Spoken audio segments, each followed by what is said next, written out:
harmed 20-something kids. Kids! Black kids! What is wrong with you, man? You harmed. You're gonna pay for this. You must burn. You hear me? And the county will see this. And they waiting for whatever reaction happened here. They're gonna tear your ass up. Inside out. And I pray every day to your God and all the other gods that you, your family, die in your feces. Throw up. You must burn. There's no faith. I have to object to this. I pray for this. Thank you, sir. You must burn, man. You gotta burn. Harming mothers who are here today. You all killed my kid. You must burn. You're gonna burn. You hear me? You killed a good kid for no reason. You gotta burn. And that's the pain that you see. It was females, people like me that had nothing to do with it. And this, you gonna shoot in a whole crowd of people? That's wicked. Released from the hospital Monday, she's now recovering from several gunshot wounds. It's 3 in the back. Police say it was a targeted attack. Thomas can't believe anyone would risk the lives of innocent people to try to settle a score. And you know what's so crazy? Because I want to be mad at them, right? I honestly pray for them people. For you to sit there and you shoot up a whole crowd like that, you lost. Your soul, you is lost. You need God more than I do. She's the same age as the men who didn't survive the shooting, all of them targeted by a trio who took just 10 seconds to shatter dozens of lives. Anybody that know me, I always tell them that I'm God's favorite. Trust me, miss, I know I'm blessed. This is the story of Desmond Owens, Clayton Dillard III, and Shaniqua Peterson, 3 lives cut short in a hail of bullets during what was supposed to be a night of music, fun, and celebration. On the surface, it was just another Memorial Day weekend concert in Miami Gardens, Florida. But underneath, tensions were boiling. And by the time it was over, 20 people were injured, 3 were dead, and the city was left reeling from one of the worst mass shootings in Miami-Dade County history. What could have driven a group of men to open fire on a crowd of strangers? What gang war ran so deep it would justify this level of carnage? Welcome to Viral Crimes. Subscribe and hit the bell icon for more stories. This story takes us to Northwest Miami-Dade, Florida, a place that bore witness to a tragic crime that shook the community to its core. In the heart of Miami-Dade, Florida, a horrifying mass shooting unfolded, leaving a trail of devastation in its wake. This heinous act, described by detectives as a targeted act of violence, claimed the lives of 3 innocent victims and left 20 others wounded.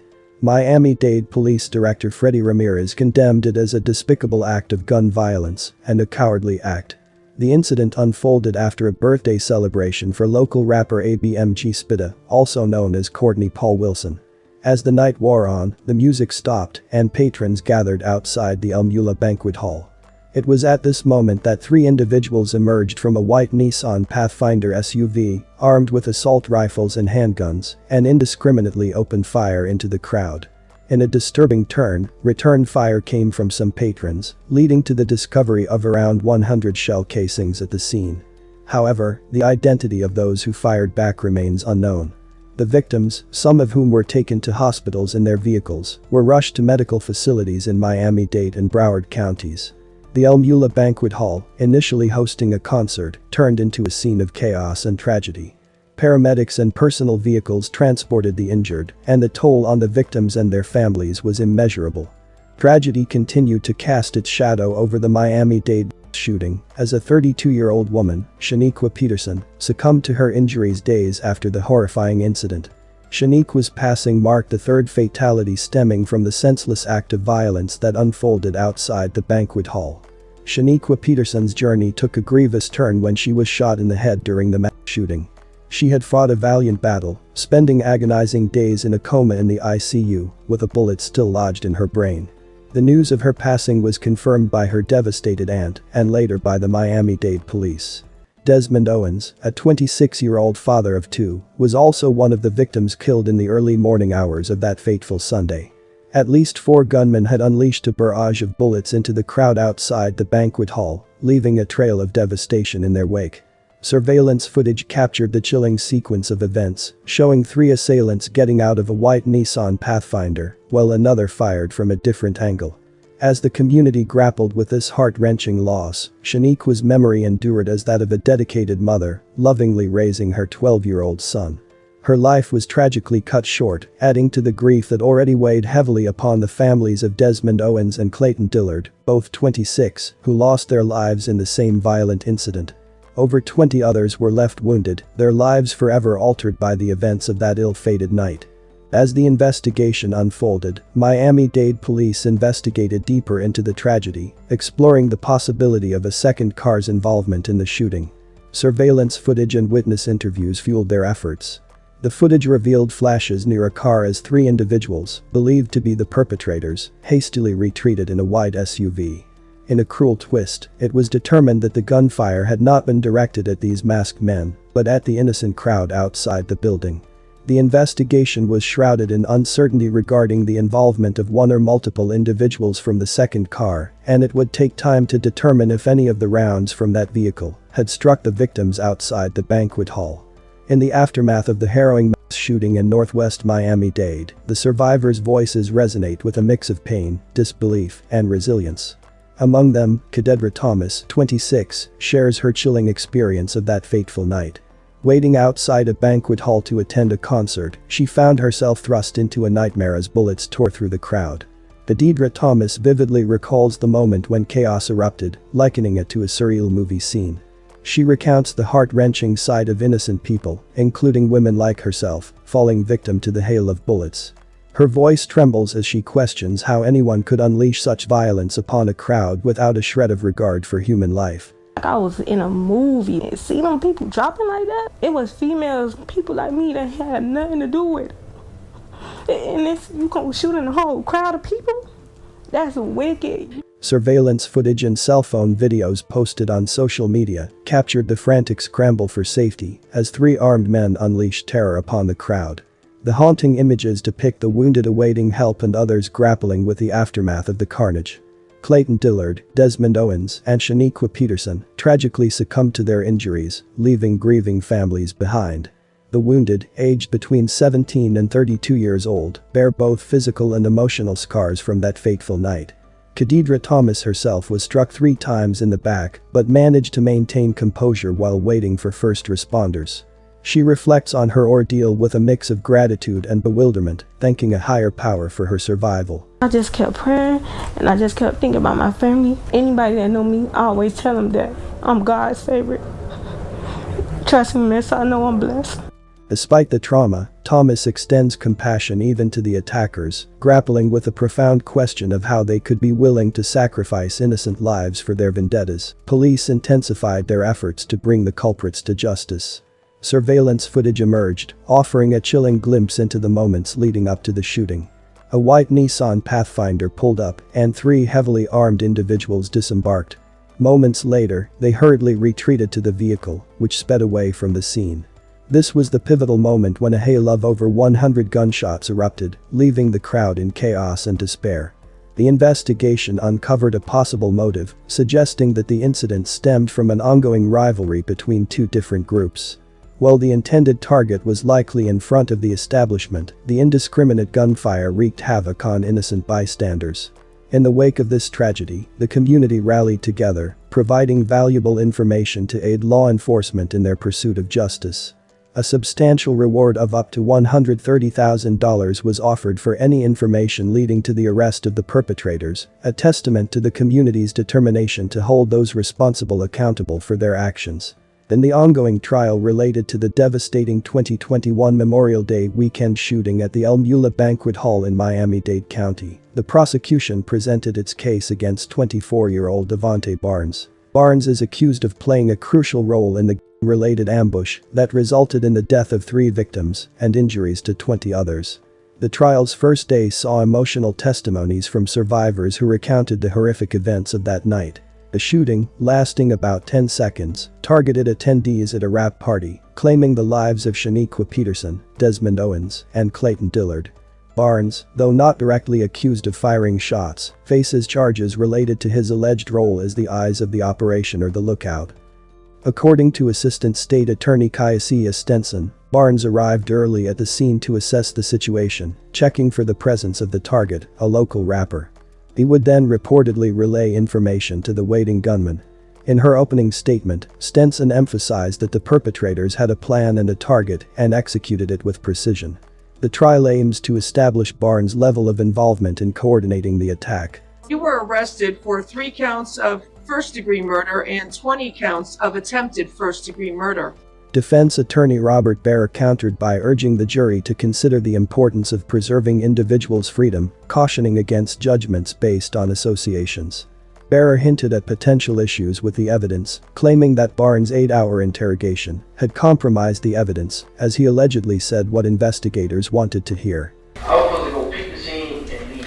Devontae Barnes, in his own words on tape, describing his alleged role as lookout in the shooting outside El Mula Banquet Hall. I was supposed to be there to see a 4-pack and a lot of other people was there. Video of his interview with Miami-Dade homicide detectives played for jurors on day 4 of Barnes' trial. The 23-year-old faces 3 counts of first-degree murder and 21 counts of attempted murder. Whose side was T-Man on? The bricks. Prosecutors delved into the alleged motive behind the shooting, a long-standing feud between 2 rival groups called the Back Blues and the Bricks. Did the problem between the Back Blues and the Bricks go back years before the El Mula mass shooting happened?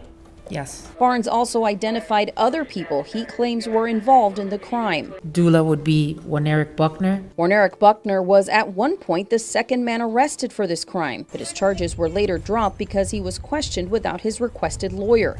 Barnes said Buckner was one of the men inside the white Pathfinder. He's identifying Dula coming out of the front passenger seat. We should mention that Buckner is currently behind bars after having been arrested in connection to the murder of a 6-year-old girl. That alleged crime took place before the El Mula shooting. As for Barnes' trial, jurors are still listening to that interrogation tape. It lasted several hours, and so we do know that this will all continue tomorrow. The jury is expected to get the case after listening to closings, hopefully by the end of the week. As the trial continued, it became evident that the survivors' testimonies painted a vivid picture of the chaos and suffering inflicted by the mass shooting. The prosecution sought to prove Barnes' involvement as the lookout, while the defense maintained that his confession was compromised. The trial continued with further testimonies and the examination of evidence related to this tragic event.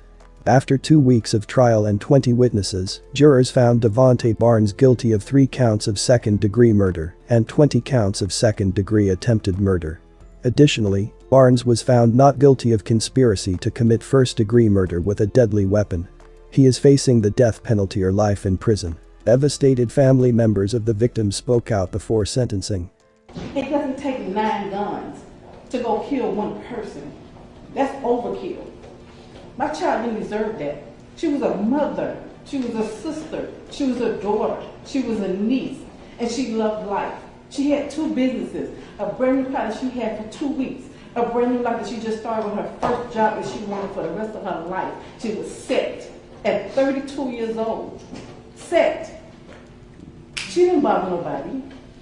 She had no clue this was even going to happen. She was busy looking on her phone. And for you to say that they want a second trial because they don't think it was fair, it ain't fair that my child no longer here. I can't talk to her ever again. Ever. You sit behind bars, you breathe in air, you see the TV and everything. She can't do that no more. She's gone. And I don't even know how to even begin to help my grandson to understand his mom was never coming back. I just pray that he don't end up like you.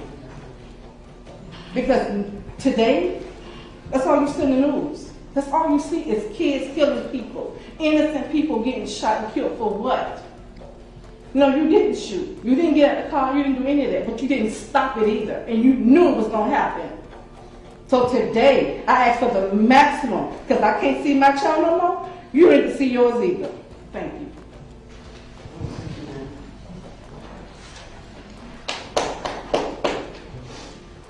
Your Honor, at this time, on behalf of Clayton Dillard, we have some family members here.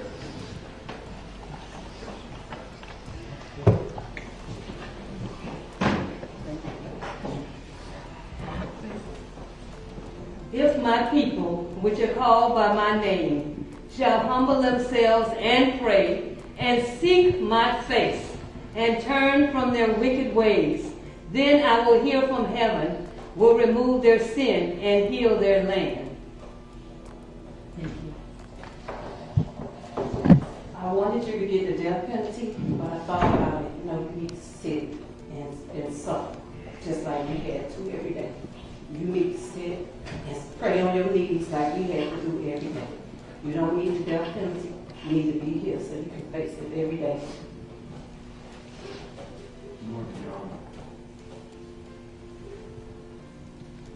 I'd like to tell you something. You took a gift from me, from many people. I had nothing. I was born and brought up in this system, here, in this county, Dade County, as a baby. And I can tell you one thing, the system works. And it's gonna work for you. If it don't, you know what happens.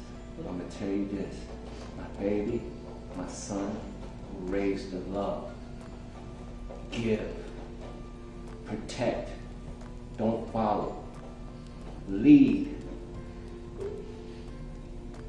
become a man,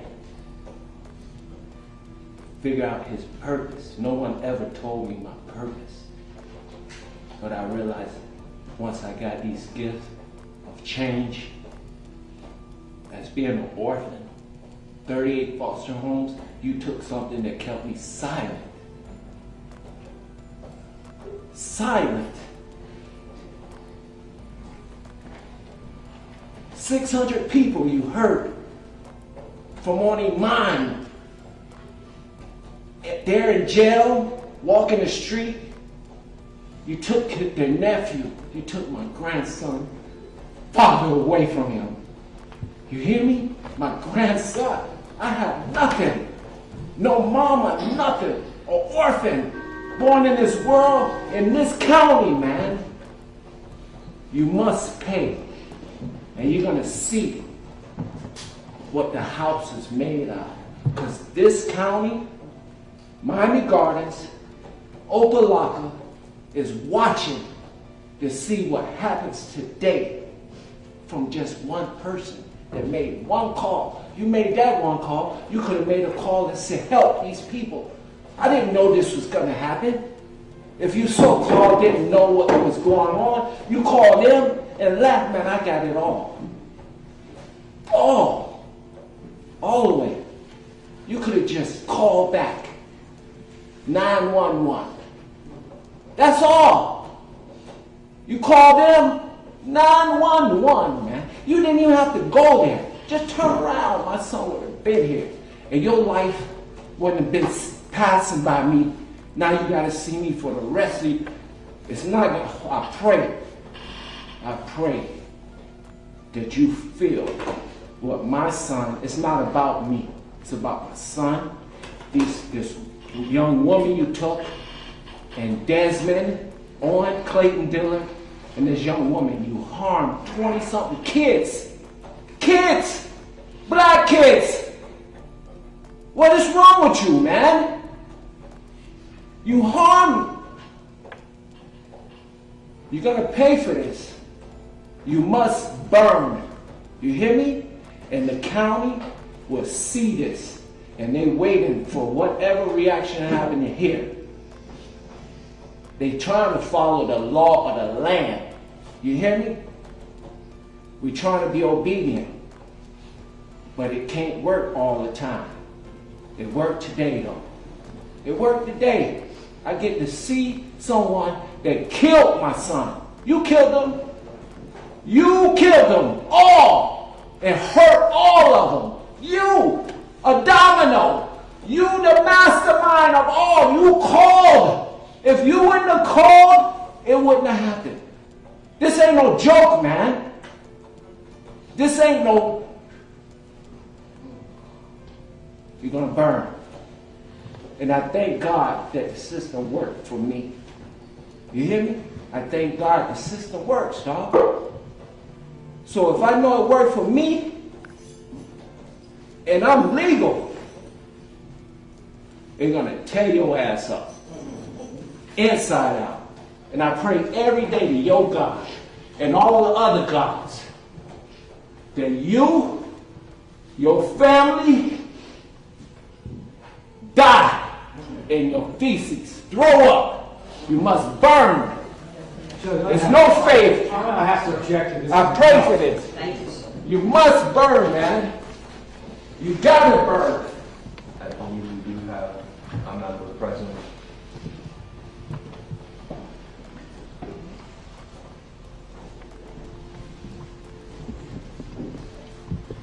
Hey, I don't feel sorry for you. I don't care for you.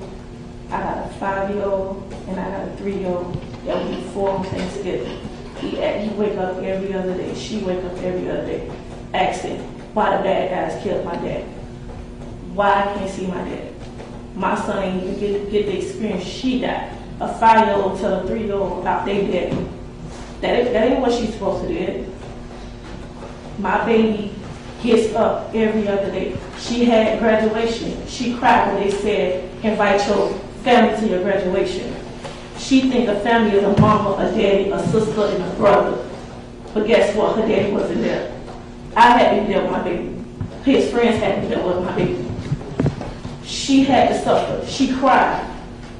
That's not fair for her. My son, his birthday on Thanksgiving, why my daddy came there. I gotta take my kids to a grave site to see their daddy. That ain't where I wanna take my kid. I don't wanna take my kids to no grave site. That ain't where they supposed to be at. My kids have to suffer. I'm suffering. I'm doing it by myself. I ain't got no help. I'm doing it by myself. They daddy was everything to them. My kids to this day, it's been almost 2, 3, my kids to this day will tell you exactly what their daddy walked out the house in. Them kids will tell you, my daddy had on this, my daddy had on that. My daddy took me to KFC and went and got other food. My daddy said he's gonna see me later. My daddy gave me a kiss and took me to sleep that day. Woke up, I didn't even tell my daughter her daddy died. My daughter just knew it. I didn't even tell that baby nothing. And it's sad that your people get to walk around, they get to talk to you every day, they still get to hear your voice. I gotta get them memory. Thank God I got that. They got to sit on the phone. I got to get them videos. I got to show them stuff like that. That's the only reason how they know they did. My son is a spit image of his daddy. That's sad to just watch my son and I'm looking at my son and I'm looking at his daddy. He didn't even get the experience. My kids getting kicked out of school. Every school my kids go to, my kids are getting kicked out. My baby 5, she just got an elementary. My son in daycare, they getting kicked out because of their behavior, because guess what they said? My daddy, my daddy, my daddy. My kids are in therapy. Why the heck a 3 and a 5-year-old going to therapy? They shouldn't even be in therapy. But they're in therapy because guess what? Oh, bad guys killed my daddy. Mommy, you think something gonna happen to us? You think this gonna happen to me? No, that ain't gonna happen to y'all. So I gotta protect my kids on my own. Because y'all wanna be dumb and y'all wanna do whatever y'all did that night to be stupid. Y'all want somebody that should got what y'all wanted and left it as that. That mean ain't had nothing to do with it. So, like, today, I don't care. I hope you get the max. I wish you got together. I wish your mama would pay for it with you. And I'm done. I'm looking crazy. You already know, sir. Me too. All right, you already know, sir.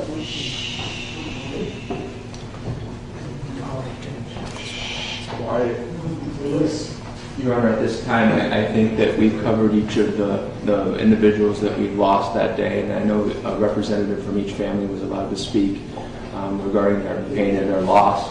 So at this time, I'll allow Mr. Brewer to present whatever he wants to present, and then I'd like to have my argument after his presentation.